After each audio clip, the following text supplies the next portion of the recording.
could I recommend some good Christian groups or bands?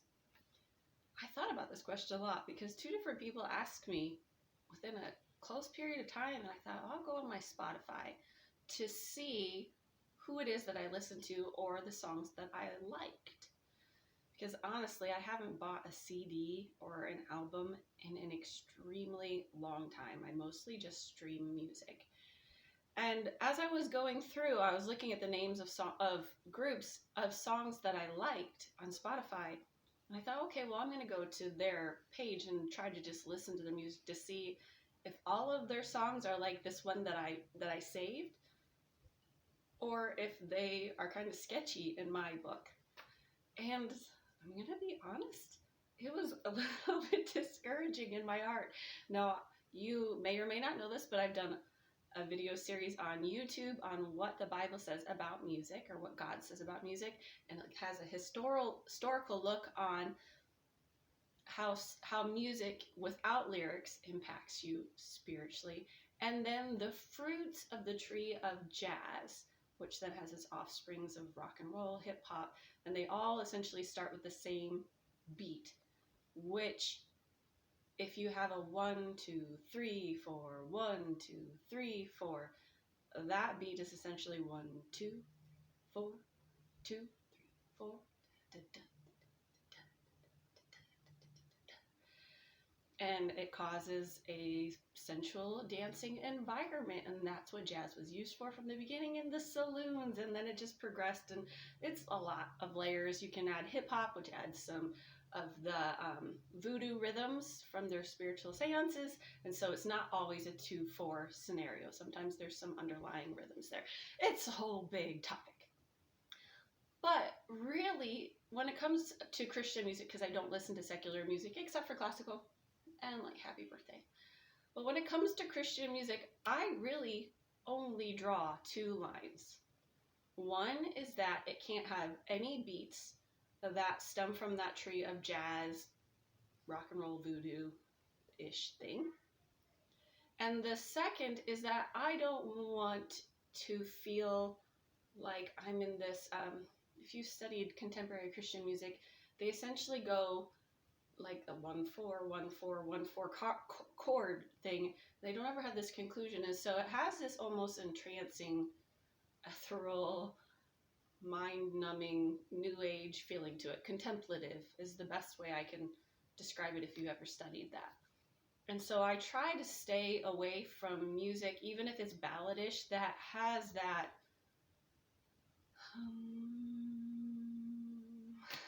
effect. So those are the only 2 lines. And man, so many groups. I know it's just because it's not studied, and people don't like the idea of come out from among them and be ye separate, and people don't want to preach on this because it is, people hate you for it. They say you're a Pharisee and judgmental, and God doesn't say anything about rhythms and such in the Bible, but God does say, by their fruits ye shall know them.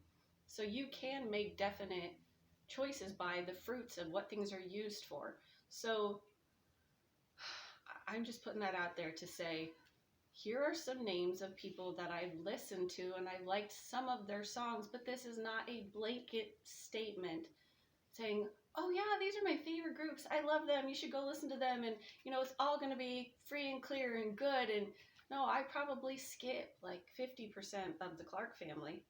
Maybe 50% I like and 50% I skip because they're a little bit contemporary Christian. See, I don't like to talk about these things.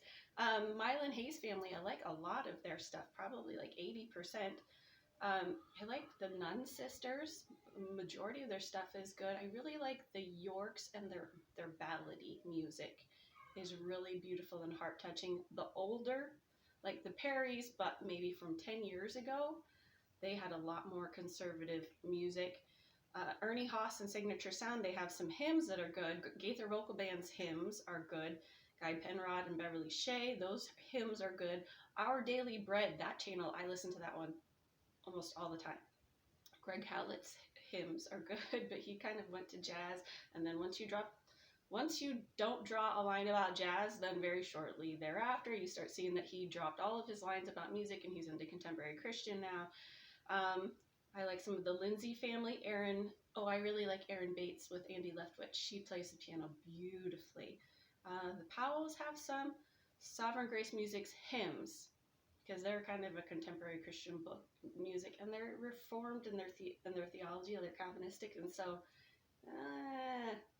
the Chuck Wagon Gang, because they're just really clean music. There's nothing sinful about the way they sing, but they're kind of, well, Forever Be Sure. I really like her music. Highlander Singing Men, is that the Hyles Anderson? But the music is usually good. Rhonda Vincent, I listened to some of her music. It's bluegrass. She has a beautiful voice. Carver Bowers, he plays the piano beautifully. Bow and Ivory, oh, I love their hymns. Greater Vision, a large percent of their music is very conservative. Some of it's country, some of it's a little bit jazz. Ron and Shelley Hamilton, classics right there. The Marshall family, I know they're old school, but still very, very conservative and really heart-touching songs still. I'm always amazed how it just still gets me.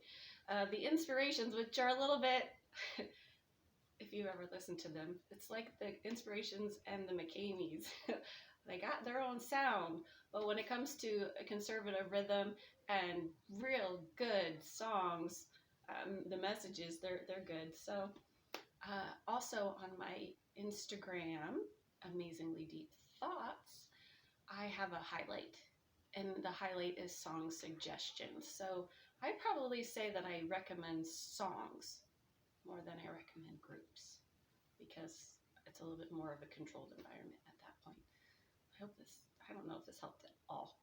But that was my honest to goodness answer.